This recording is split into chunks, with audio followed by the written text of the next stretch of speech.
Hi, welcome back to the channel. So about a year and a half ago, I did a review on an app called AutoCrit, which is a tool that's designed to analyze your fiction, nonfiction, and whatever else you're writing for clarity and for all the usual tools that you might find useful from proofreading, editing, all that. But it also has a story analyzer, and I primarily reviewed the analyzer when I did this a year and a half ago. And one of the questions that's one of the commenters asked was whether I thought it was still worth it 8 months after the review. And of course, I told them I thought so. And what I wanted to do today is go back into it, because I actually just used it again on one of my stories I'm going to be releasing to Wattpad soon. And what I noticed is that their analyzer actually got an update. So that's kind of what I want to talk about today. Before I do that, let's actually look at what AutoCrit is. So if you missed my last video on AutoCrit and you aren't sure what this even is, the short of it is that it is an app designed to help you improve your writing, regardless of whether you're writing fiction or nonfiction, books, short stories, articles, whatever it may be. The purpose is it kind of works like Grammarly and Pro Writing Aid, where it'll analyze your style, your grammar usage, sentence structure, and all that. It'll give you a score, which you can see in the screenshot here on the main page. And it's really useful just for the basics. And even for that alone, if you're looking for an alternative to Grammarly or Pro Writing Aid, I think it's really great. But it also comes up with something I find even more useful, and that's the story analyzer. And of course, there's other areas too, like inspiration. And if you want to interact with the community or take some classes, it's got a bunch of different things for you. And if you scour the website, you'll see all the options that it gives you here. And I do recommend at some point you take the time to look through it and really give it a good look. But what I want to do is I actually want to go on the inside, and I want to look at the story I just finished converting for Wattpad, which I'm hoping to release it next week or two. It was from a Kindle Vella story I had that I had to since remake because of the fact that Kindle Vella went down, which you can again see in an earlier video. But I went ahead and now that it's back to me to do whatever I want with it, I went ahead and put it through AutoCrit and did the analysis. And what I really want to focus on today is this new feature called Market Fuel, which was not available the last time I did the review. So that's kind of why I'm here, is to show you that real quick. But I do want to just remind you guys what is inside the story analyzer. If you missed the first video, regarding the other stuff like the editing, I'm not going to bother with that because it does what they all do. It analyzes your text and it gives you feedback on how well your grammar is. And I don't know, I think that's going to probably make the video boring if I go through all that. So you can see how it looks here. I don't know, maybe at the end I might do a quick one. But anyway, let's go take a look at the story I just posted, and let's look at what the analyzer did. All right, so this is the inside of my dashboard where I've got all my stories that I've ran through AutoCrit so far. And I do want to emphasize, I don't write in AutoCrit. I just use it for the analysis, but you can write in AutoCrit if you would like. If you are looking for an app where you can just get your ideas down and you're not sure what to do with them yet, AutoCrit is a good option for that because it does have a place for you to not only upload your projects, but also to generate story ideas and goals and all that. So I had, as you can see, I had a few of those here just for testing. I'm not sure if I ever updated that, but if you want to also track your word goals, you can do that as well. But that's what AutoCrit can do from just the conceptual stage.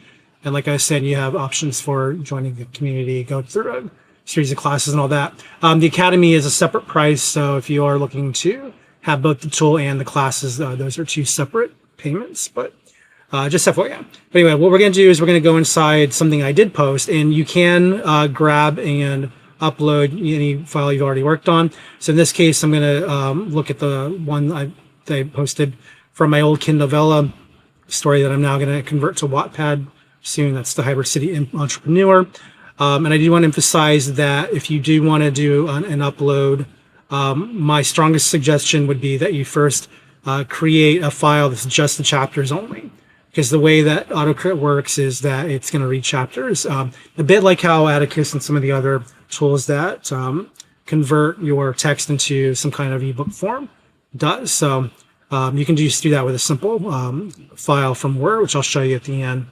But right now, let's go ahead and take a look at it. So if I go to continue writing, we'll go back into the file, and of course, it's going to find my story once it goes through the loading process. Now, this particular one, it's long. It's over 215,000 words because I wrote it for Kindle Vella, and it was designed to be Not really an epic, but it was supposed to be an episodic count. And of course, I let my freedoms go a little wild on that one.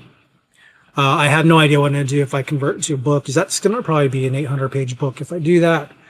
So I'm still thinking about how to handle that, if I want to do an edit or if I want to split it or what. And if you guys have ideas you want to share about whether or not you care that it's a long book or not, let me know.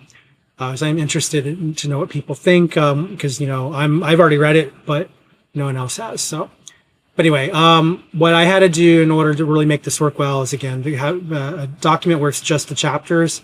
The reason you do that is because up here in the chapter analyzer, you want to auto-find chapters, and it's going to do that by the header, the chapter headers here.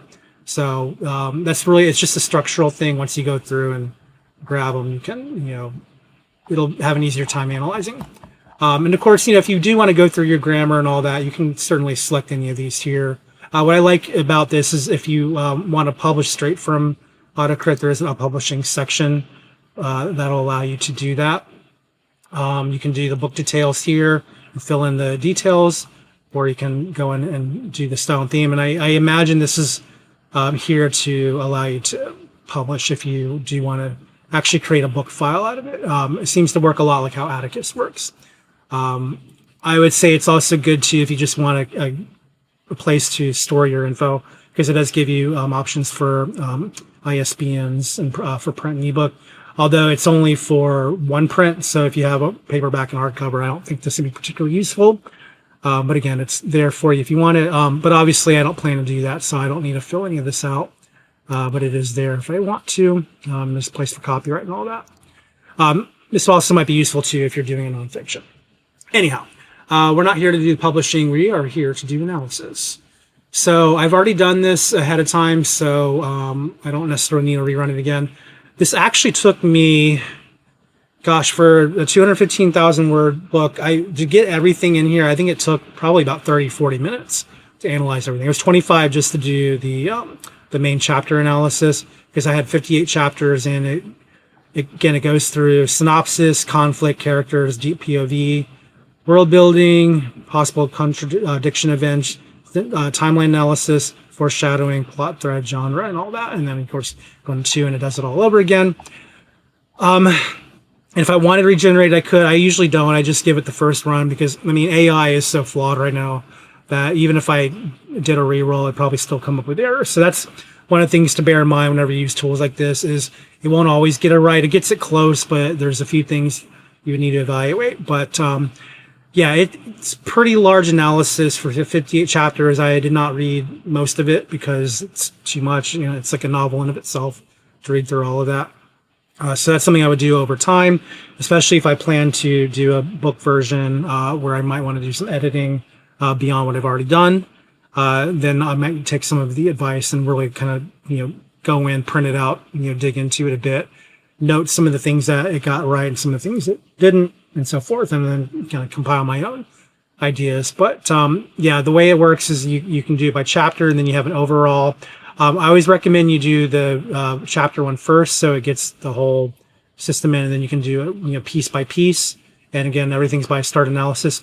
And if you ever want to save any of it, you go up into the ellipses here, and you can export to the notes over here, or you can export to doc, which is what I did.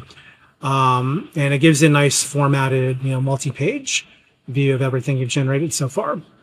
And of course, if you want to clear it, you can clear it, but I usually don't. And then there's other options too. On this toolbar, these are more for the story itself, not for the analyzer. Like if you just want, if you started your story in AutoCrit, but you want to export it to Word, you would use this toolbar over here to do that. Or likewise, if you want to bring one in, you would import. And you see there's other options here too. Again, these I don't really use, so can't really give you a full commentary on those, but these up here are things that I have tested.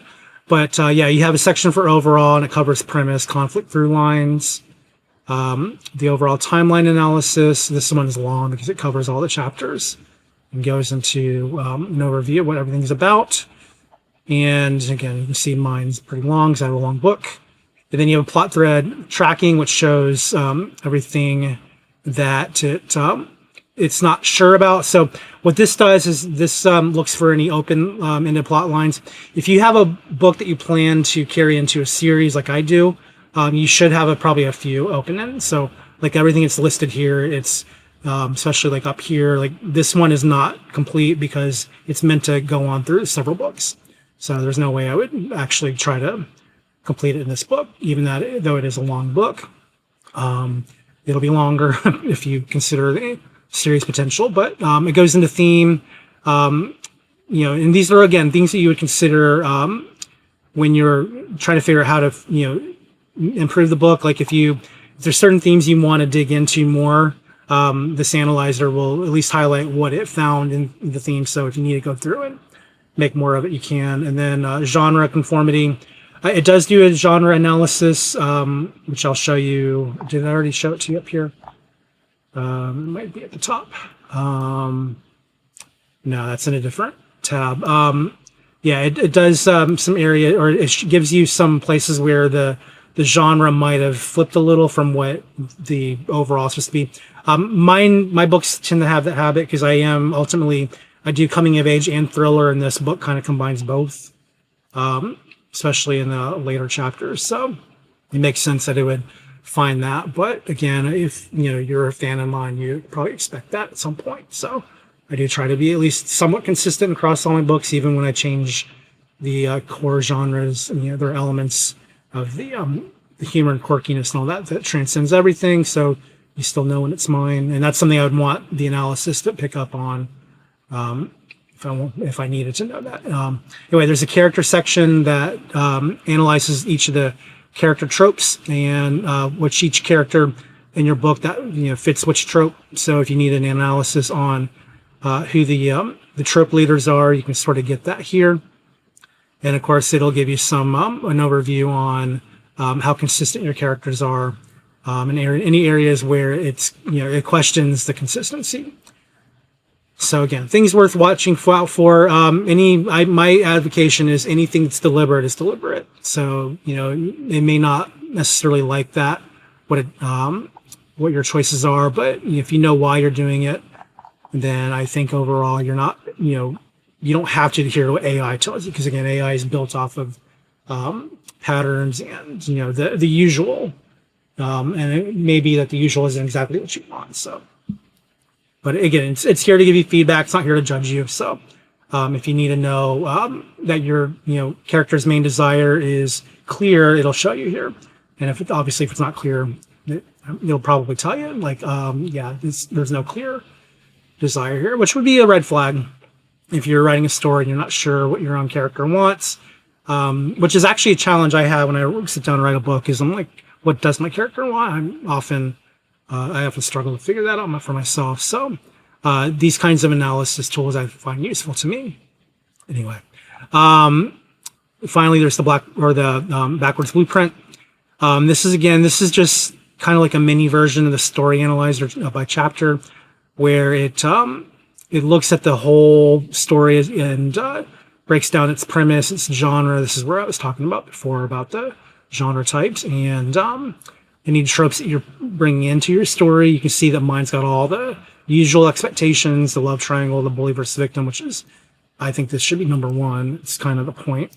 Coming of age, which again, that was another goal of mine.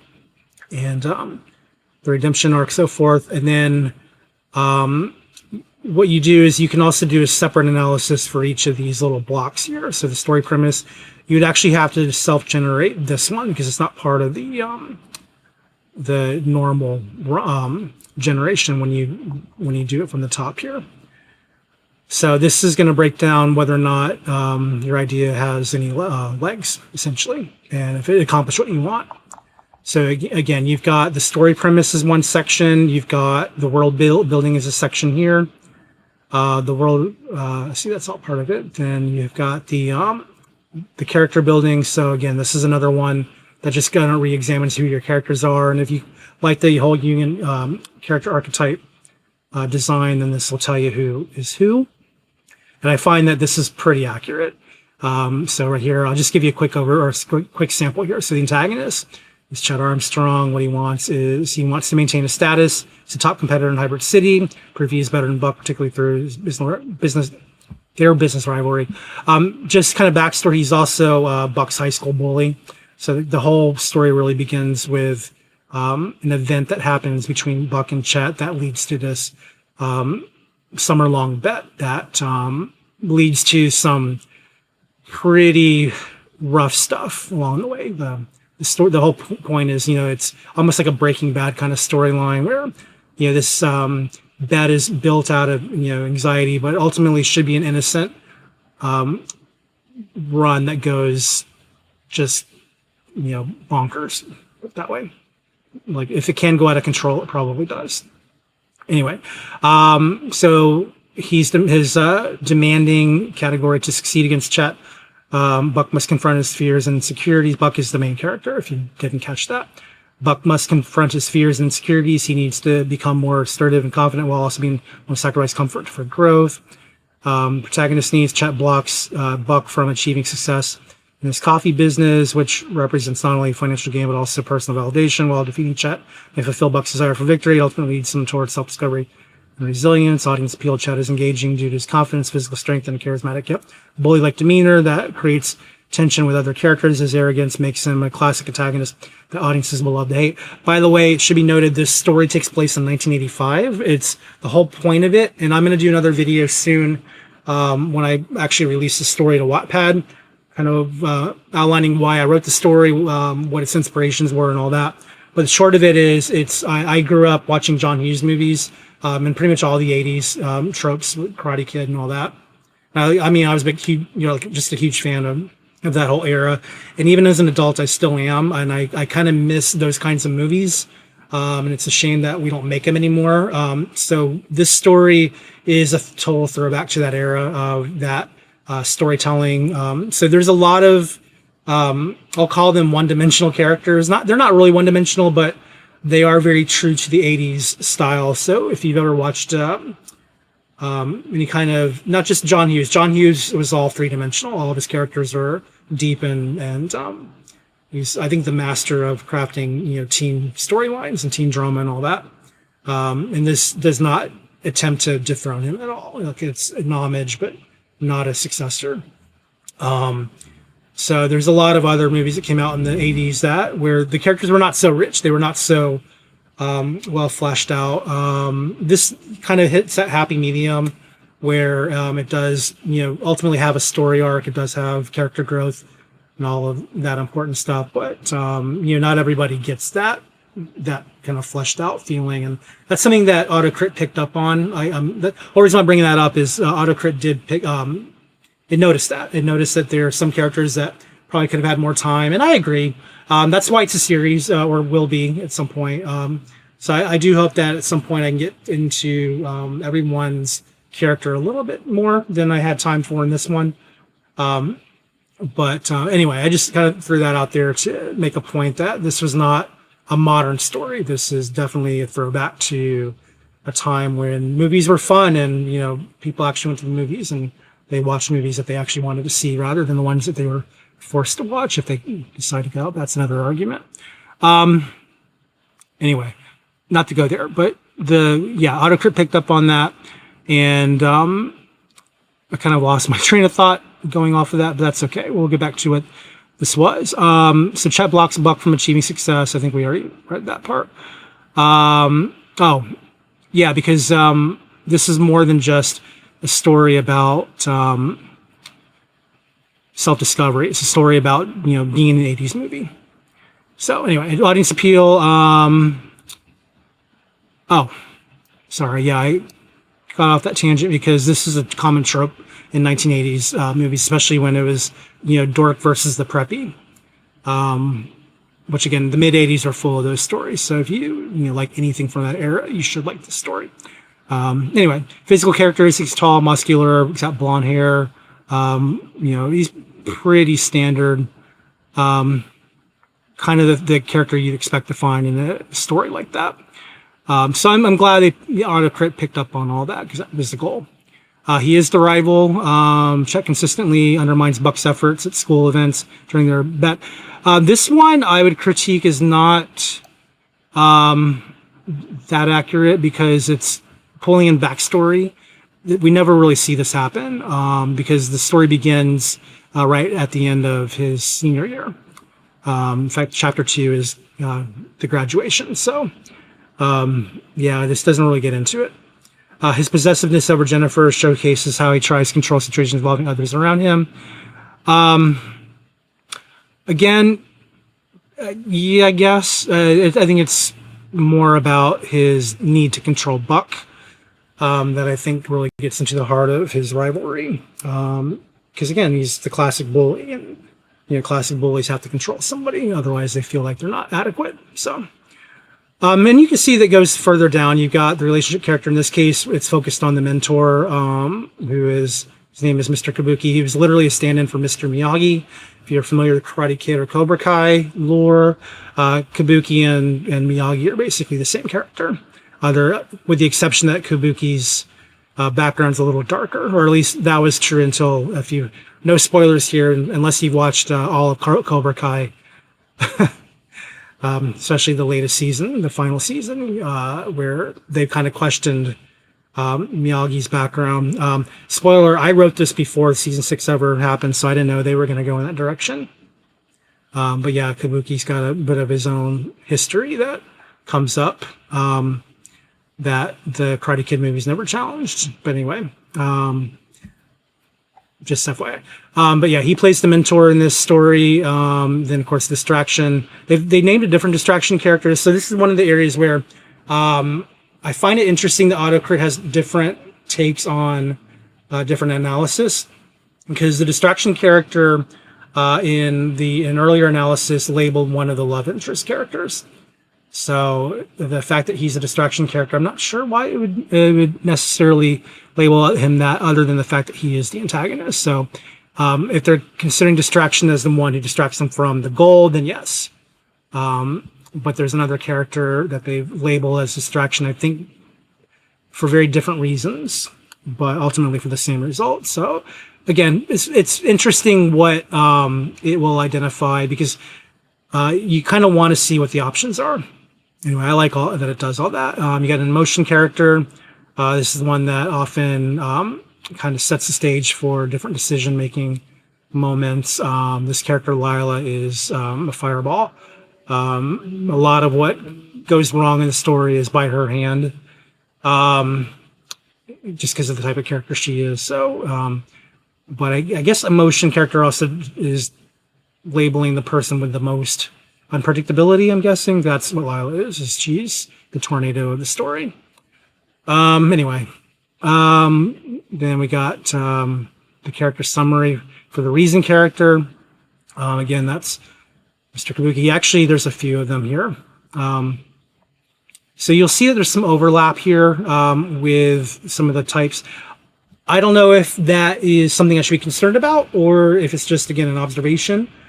Because when it comes to character archetypes, you are going to have overlap. It's pretty likely. So even with a story with a rich tapestry of character types, you may find that a few of them are basically shapeshifters.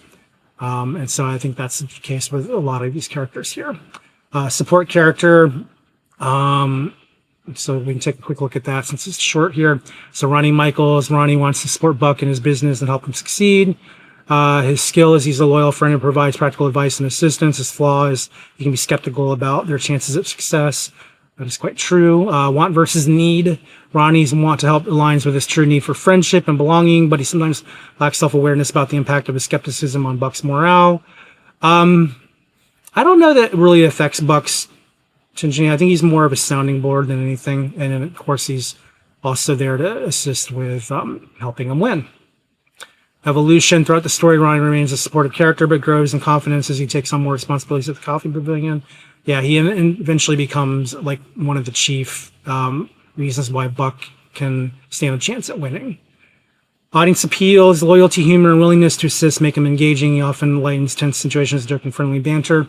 So just one thing that it doesn't... oh, wait. Oh, no. Okay. I thought I'd get there. The physical characteristics. actually it ignored one of the most critical physical characteristics. Described as having dark, moppish hair, personality traits, including being carrying a slightly nervous and anxious at times. He also wears a top hat, and if you've ever seen Better Off Dead, the John Cusack movie, the Ronnie Michaels character is basically a stand-in for the character that's John Cusack's friend in Better Off Dead. So yeah, Karate Kid and Better Off Dead were the key inspirations for the story. With, again, the John Hughes vibe and a little bit of the 80s, the corporate, like Wall Street, the corporate dark side gets in here. So it goes through a lot of the 80s tropes. Not just coming of age. There's a little bit of that dark underbelly that kind of creeps in as the story continues. But yeah, he is the literal stand-in for the friend in Better Off Dead, and actually, for that matter, so is the girl and the bully. Better Off Dead is one of the strong influences for this story. All right, Union archetype is the ally. He helps Buck by providing legal advice. That's actually not true. His father is the legal advice character. So they kind of did an amalgam there. He helps Buck by providing legal advice during difficult customer interactions at the coffee pavilion. He supports Buck emotionally. They discuss challenges faced throughout their entrepreneur journey. So yeah, obviously I'm the writer. I'm not this. If this were made for audiences like you guys, this would actually be bad information. I'm the author, so I know what the reality is. I can ignore this, but I know that it's Ronnie's father who does all the legal stuff in the story. And then the opposition, we know it's Chet. And then, of course, back to, you can see there's a lot of overlap here. Analyzing, again, it goes through and it looks at all the different ways that the characters are perceived through archetypes. And one thing, again, going back into reference to my last video, is this was not featured. This is one of the improvements they added since my last video, is this overall analysis of the backwards blueprint.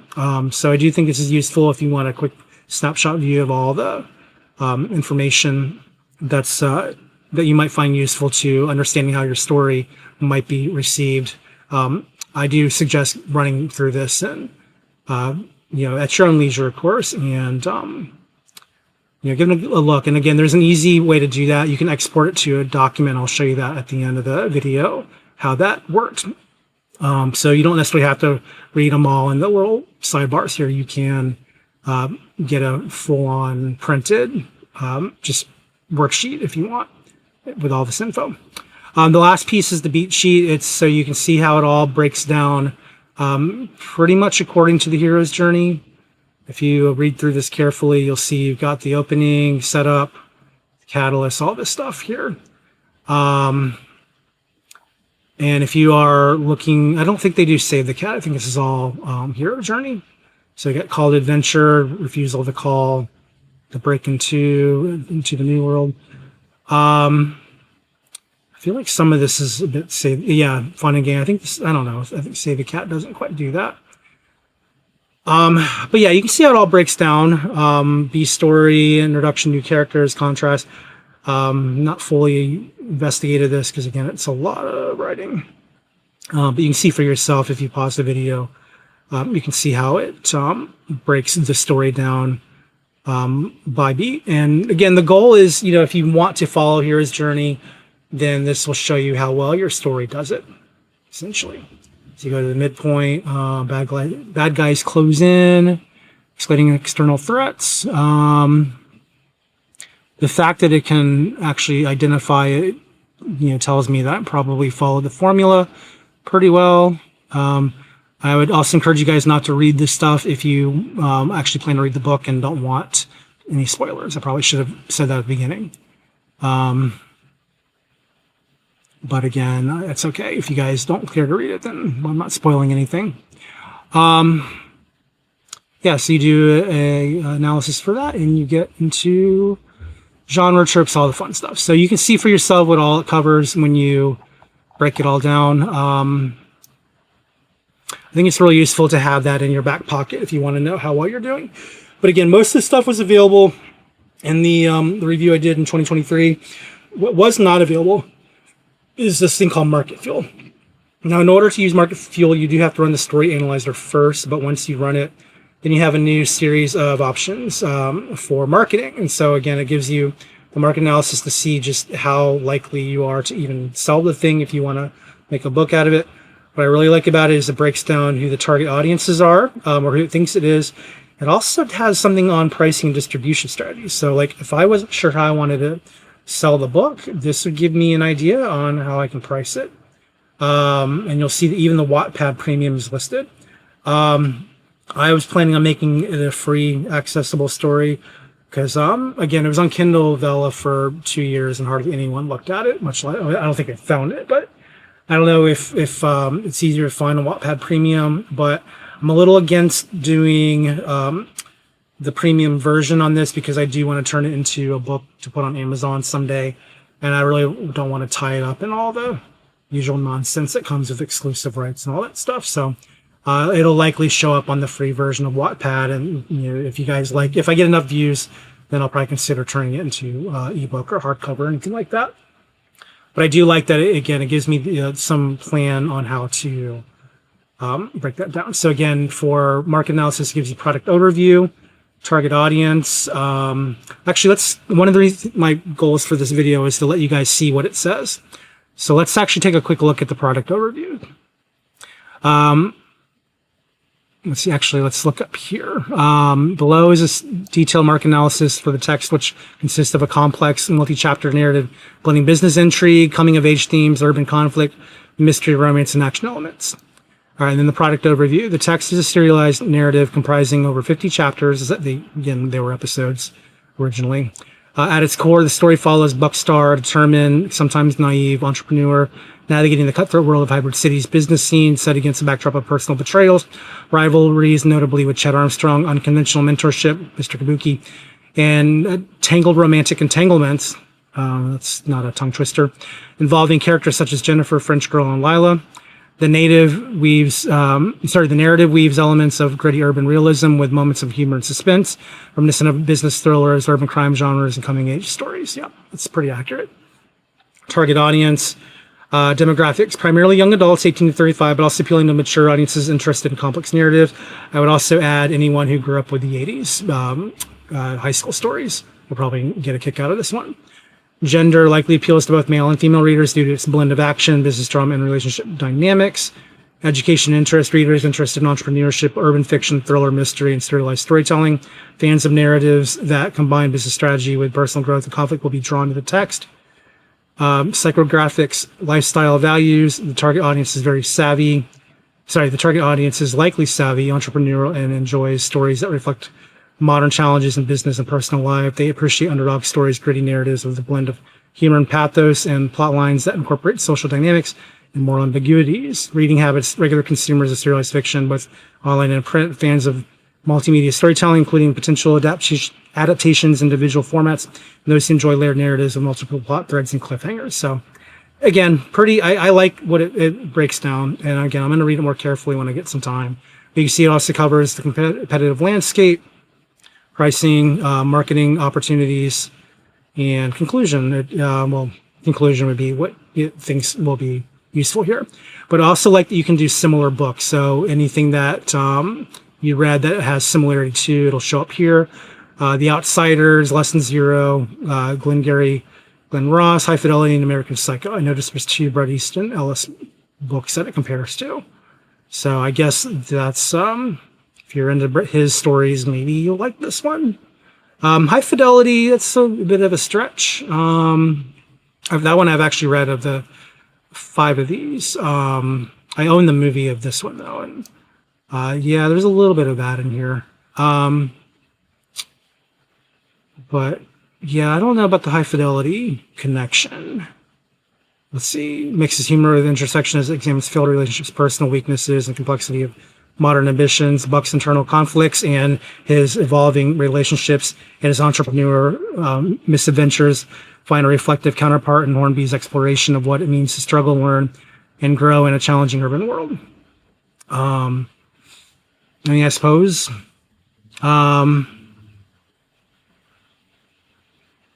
But anyway, you can see it tries. So whether or not you like the analysis, again, I mean, it goes for it. So So you can always take a look at that and then decide whether or not you like it.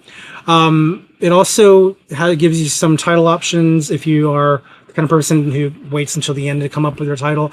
That's not me. I always start with the title, so this part isn't particularly useful to me. But it does help with, if your title isn't working and you need to try a different one, it'll give you some options that might work. You'll notice that the numbering system is a bit broken at the moment.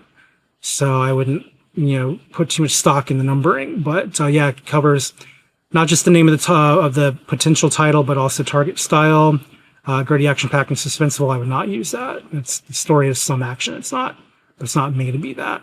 Young professionals and thriller enthusiasts who appreciate fast-paced narratives, just cover image and espresso shot, engulfed in stylized flame set against an urban backdrop.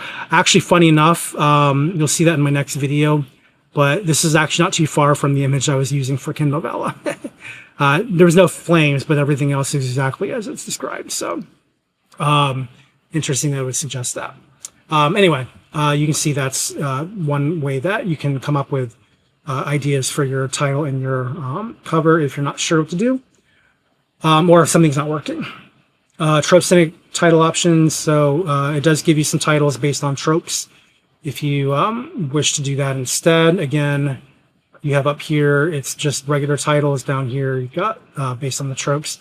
And then if you need a series name, it gives you some of those. That actually, the series name and the first book are going to be the same. It's the Hybrid City Entrepreneur. So I find it interesting that it never suggested the actual name that I gave it. Anyway. And that's one thing, too, is I noticed when I did the chapter analysis, I thought the book was called Birthday Boy. So I'm not sure why it's not connecting with the main title over here, but that is something to consider. Again, all this is editable. You can move it to your Word document and change the text yourself if you need to. And then it gives you a book description or blurb. We'll just look at option 1 for now. Maybe, do I want that one? Yeah, we'll look at it. In the heart of Hybrid City, book star, a brash, determined young entrepreneur with more ambition than funds finds his life turned upside down when high-stakes bet with his ruthless rival, Chet Armstrong, his bully, threatens to ruin his fledgling coffee empire, which he didn't start until the bet. The betrayal lurking around every corner, shadowy figures like the menacing tax boot closing in, and a tangled love triangle that blurs the lines between friend and foe. Every espresso shot fuels a pulse-pounding escapade into the city's underbelly. As his business teeters on the brink of collapse, Buck must outsmart and outfight his enemies, or risk seeing his dreams vanish in a bitter swirl of chaos. That's the large version, I guess, so condensed version. In Hybrid City, Buck stars during coffee empire is under siege by ruthless rivals and dark, mysterious forces. With betrayal, dangerous secrets, and a crushing bet against Chet Armstrong at stake, Buck must risk everything to transform their defeat into a shot of victory. I would not use this because it got a lot wrong. First of all, there's no espresso in the book. This is, again, 1985. It's just coffee. But you probably did notice that the character's name, that is literal. That's a deliberate play on a certain... I don't need to explain it. You guys know what that's a play on. Again, I'll get into all that in my video about the book itself later on. But yeah, that's one type. I wouldn't use that, and I probably wouldn't use any of the blurbs. I think the blurbs are a starting point. But I actually subscribe to a blurb writer who essentially demeans AI's take on blurbs because it's not authentic enough. And I kind of get the argument there. And that's one thing I know that the conversation always comes back up about when and how to use AI when assisting us at anything creative. And a blurb is a good example of that because I think it's definitely does a nice job distilling the story down into an easy kind of digestible chunk of ideas, but its focus, I don't know. I feel like the focus is a bit misleading because it's ultimately a coming of age story. It's not there's Breaking Bad elements in it, but it's not a Breaking Bad story. It's a story that gets darker as it goes on, but it doesn't start that way. And this sounds like it's like right off the bat, no, he has no coffee empire because he's just starting it. Literally the coffee empire begins because of this bet, not in spite of it.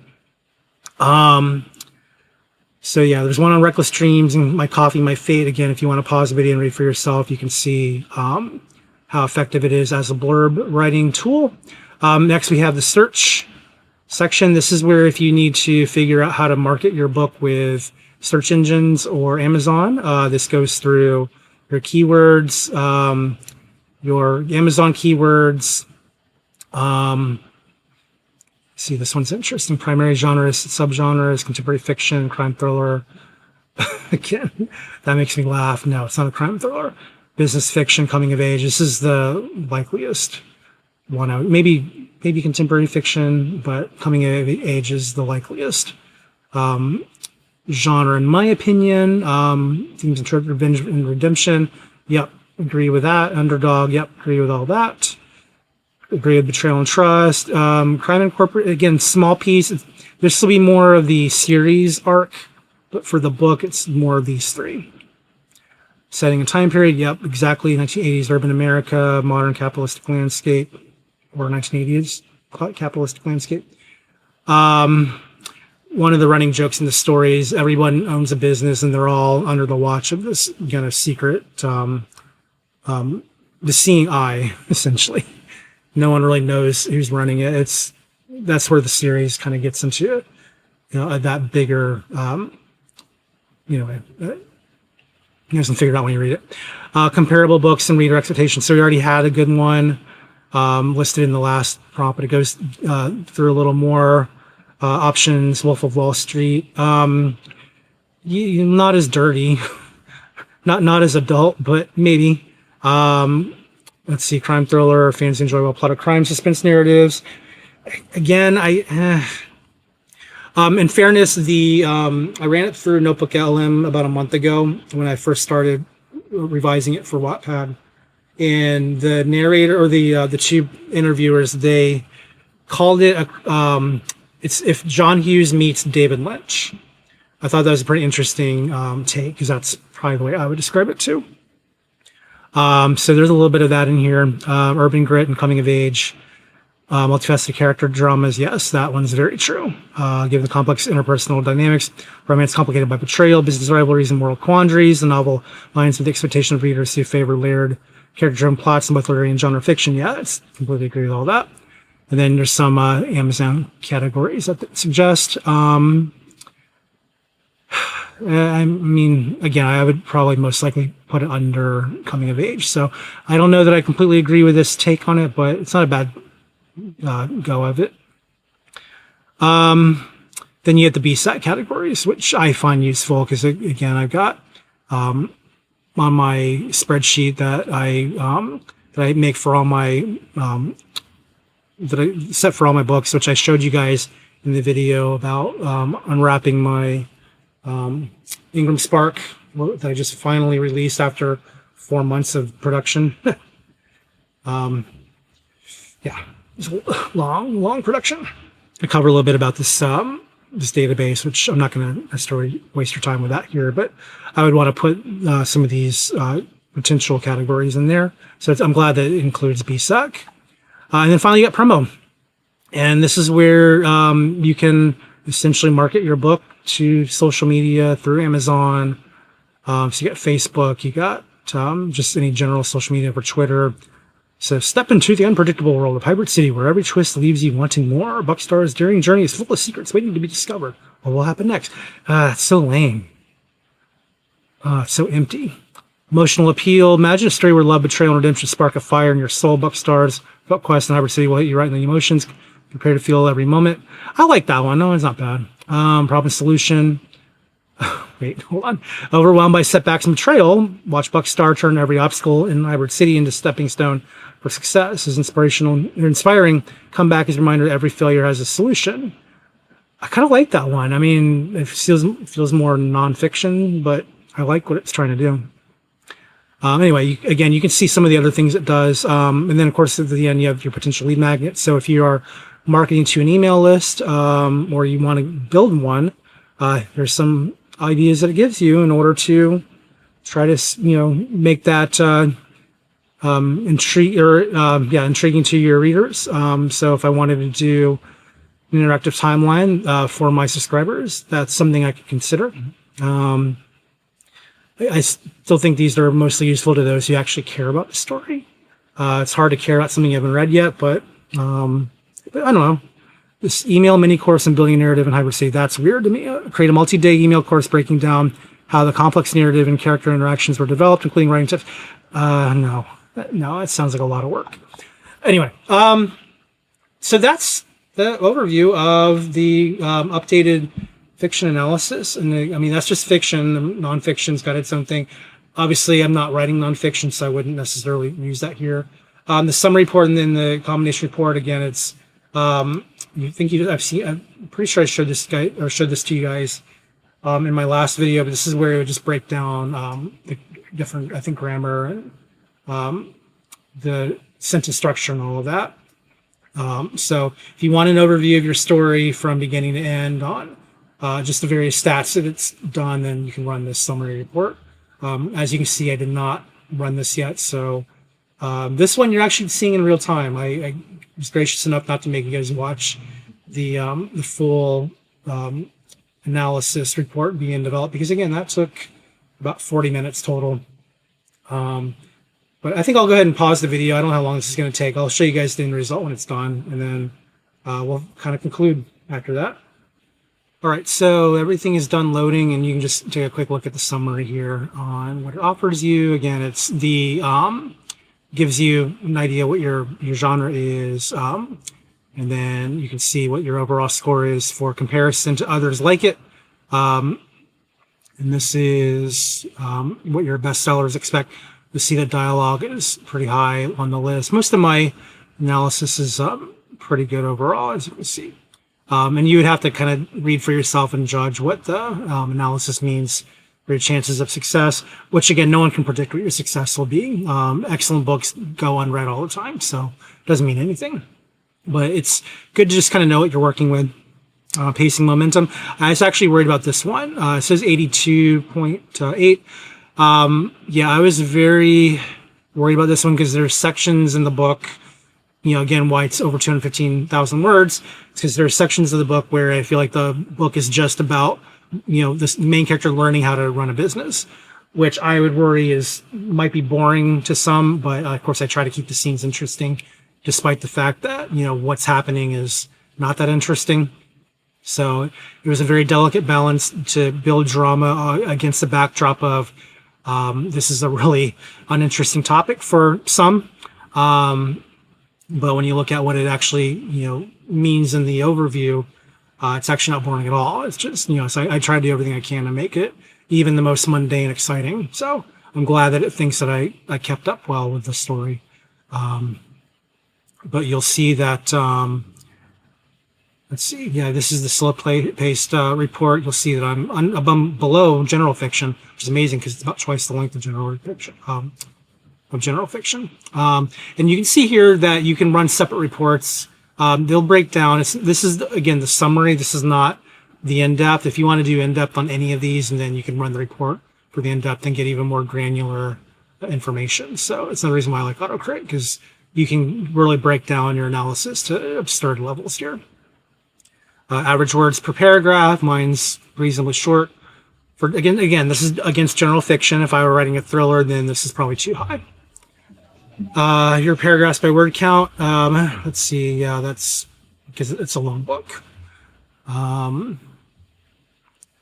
Let's see. Average words per sentence. Yeah, I'm about on pace there. Sentences by length, or sentence by word count. So what's the difference between this? Oh, that's paragraph. Okay. So this is like, yeah, I basically have normal length sentences. Dialogue, it really likes my dialogue. I don't know how to get higher than that. General fiction, you know, actually, I got to say something here.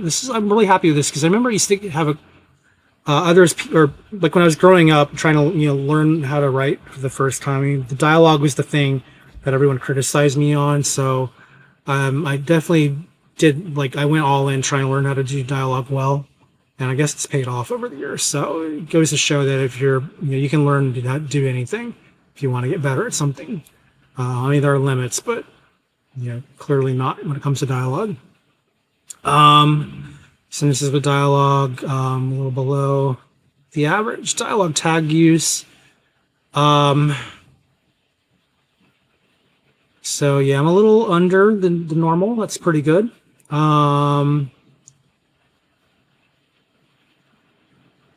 So what they would normally do when you run these reports is they give you suggestions on like how to cut or what you should cut down to, because the idea is to try to get down to your target. I don't particularly love those kinds of analysis tools because I think it's dependent on the book. Some books absolutely need the numbers that it has, and to try to cut down too much would actually, strip out some of the charm. So I think when it comes to analysis tools like this, you do need to kind of pick your battles. Understand that it's just, again, it's a robot analyzing. It's not a human being reading. So, what you decide to do with your story after running a report like this really comes down to, what do you want to achieve with it. It's another reason why I think it's important to get readers, and why it's so hard to be successful if you can't get them. So it's one of those things you really got to try to get that if you can. Adverbs. I don't really use adverbs very much. Strong writing. So this is a variety of reporting on adverb use, showing versus telling, filler words, and all of that. So this is in total. So yeah, 1,600 words. That's pretty reasonable percentage. Showing versus telling. Yeah, I'm below the average on most of this stuff. That's good. I'm above on filler. Yeah, that's pretty. Stupid words. That is my weakness. So it's, again, I don't usually hunt for those because again, it's a 200,000 word book. If I'm going against the average, if the average is 100,000, then I'm just pretty good on the percentages. That's one thing I'd rather do, is give me percentage rather than total. Passive phrasing, it's putting all the to be's in front of your word. Then you get tenses, past versus present. Present's usually there for facts, generally, in the future are your wills. But yeah, it's a story told in the past, so of course it'd be past tense for most of it. Cliches. I'm still of the opinion if the cliche works, you use it. You don't have to eliminate it just because it's a cliche. Redundancies. I do think redundancies are good to get rid of as much as you can. I'm always on the hunt for those, so it's something I might want to run back through a little more carefully. But again, I like some word choice overall. I'm still in the green. That's the thing, is you have flexibility when you're whenever you're running these kinds of reports. So anyway, you kind of get an idea what's in here overall. So I think it's a useful tool to have if you're looking for quality analysis of your story. So hope that helps. If you guys are on the fence about AutoCrit, or maybe you didn't know about AutoCrit and maybe now you're interested, I don't know, but that's that's the report. And then of course when you hit the X, you go back to your main story, and then when you're done, you can go back to the I think you can do the arrow to go back to your dashboard here. So anyway, let me know what you think of AutoCrit. If it's something you've tried, did you like it? Do you still use it? If you don't like it, why not? And then if you, again, are a writer who you're not sure about the AI climate that we're in, I'm of the opinion that if you can do something without AI, you should, because it's more personal, but AI does do things better if you need speed. So like if you just need somebody to do a quick summary, I see nothing wrong with using AI to summarize what you're doing, because I think it's great to be able to get a quick overview of what's actually in there, where rereading can take up so much time and brain power that you, at the end of the day, you'll go cross-eyed. I think AI really does simplify our task when it comes to the mundane, or when it comes even to things like analysis. When it comes to creativity, again, my attitude is if you can do it, you should. But if you can't do it, AI is getting really good at the things you can't do. So if you've been with my channel for over a year, I've been working with AI music a lot because I'm trying to bring one of my characters to life through music. And I am going to do more on that in the near future because I'm on the 12th out of 15 albums that I plan to do for this character. if you're not familiar with my modern day fantasy series, the character is Cherry Chicklet, and I have one of her videos on here already as a kind of a concept. But I know that some people don't love AI and they are quick to demean it, and I get why. And I'll probably do more videos on that kind of battle between why you should and why you shouldn't. But I've elected to use AI for music because I'm not a musician, and every new skill requires 10,000 hours to get good at it. So I'm sorry, I'm almost 50. Do the math. Do the math. Leave it at that. I think if we have visions and we want to see our visions come true, we use what we can to make them come true. I would not demean a wannabe writer who's, who wants to write, just see their ideas come to life in fiction, but maybe not necessarily know how to do it well. I would not demean them for trying with AI. Does it mean I'm going to use it? No, because I know how to write.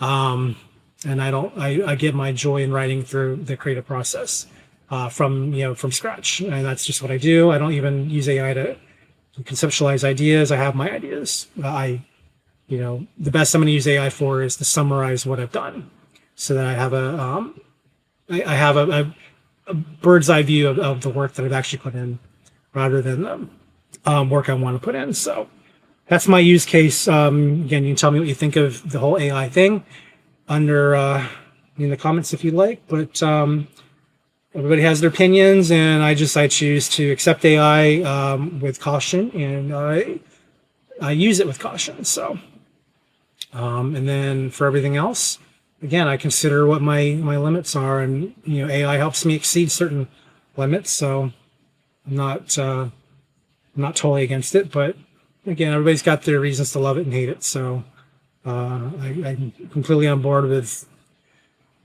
all the varying opinions. Anyway, but yeah, AutoCrit, heavily AI used tool, but also a very effective one if you are looking to have something in your back pocket that helps you see more clearly what you've written, or again, if you need a place to write, it'll give you that. So anyway, do I still recommend it in 2025? Absolutely.